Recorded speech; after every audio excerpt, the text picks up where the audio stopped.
Good morning, everybody. Welcome to another Daily Market Report brought to you by Mike Bjork. Today is Friday. Happy Friday to you guys. Hope you guys got some great upping plans.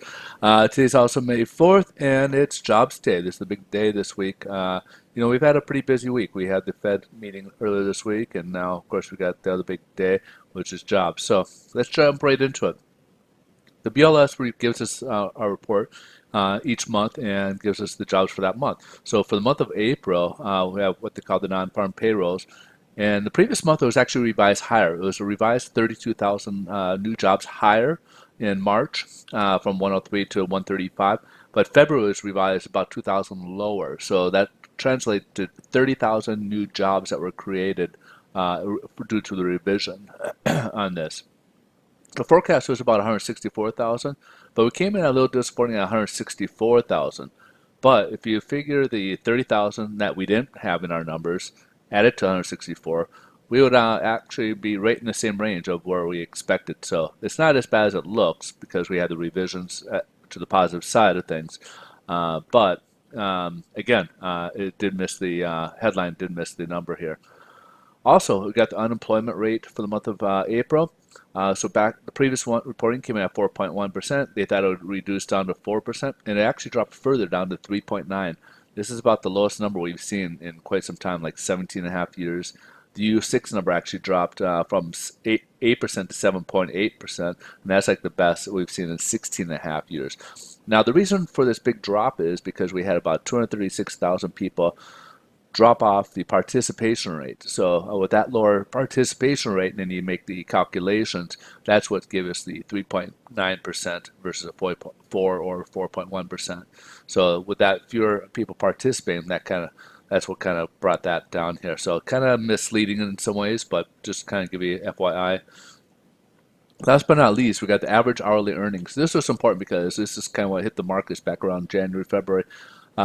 When we talked about average hourly earnings, because it does create wage inflation based data here. And as you can see here, March was pretty high. It came in at 0.3%. Forecast is supposed to be at 0.2, and it came in a little disappointing at 0.1%. So year over year, it gives us people are making 2.6% more year over year.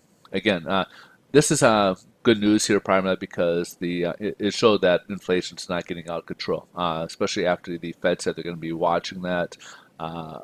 Watching it for the most part, but they understand that they've also made comments that the Fed was going to symmetrical, so they're not going to overreact or give knee-jerk reactions to if it goes up a bit or down type of thing. As long as it keeps within a 2.5% range, I think they'll be set. They'll be fine. Now, if it looks like it's heating up even further, then you might see some more action. But in the midterm, they're not going to just overreact to anything that might go up a little bit or so.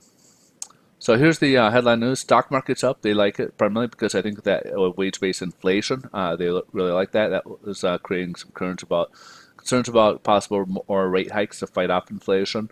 So Dow's up over 200 so far this morning. We got Q1 earnings, but that's not making a big impact today. And then also on the agenda today is, again, we got the second day of U.S. officials over the negotiating with Chinese officials. I guess they gave them a big list of demands to try to reduce the trade deficit with them, and we'll have to see how that plans out. But right now it's under works, and of course, the general market's been pretty concerned about having the two largest economies kind of going head to head in a possible trade war. So as you saw the last month or so, we've been markets have been a little volatile in that area as well. So here's the bond market. We were up about 9 basis points, even higher. Right now, we're about where we left off yesterday. So it's not really any difference in pricing. Pricing's about the same as where we left off yesterday. We're still in this medium range here. We did kind of suggest maybe to lock in, and we're still kind of saying that because, as we said, it was higher up, and we've been pulling back. We could potentially continue that run even down further here. So just be a little cautious today if you haven't locked in yet. Bond yields are hanging right there. We're about the same range at 2.95 here than where we closed off yesterday. So again, really no change as in the yields here. So that pretty much wraps everything up. Rates are about the same so far. Again, it could change later on in the day. especially if the stock market keeps taking off and rebounding a bit, it takes money out of the mortgage-backed securities into the equity markets. That could help drive it up even further. So, but if you guys want to get more data, just come over to Twitter. You can find me at Mike Bjork and follow me there, and see the updates throughout the day. You guys have a great rest of your day. Enjoy the weekend, and we'll see you guys on Monday. Thanks so much for watching. Bye bye.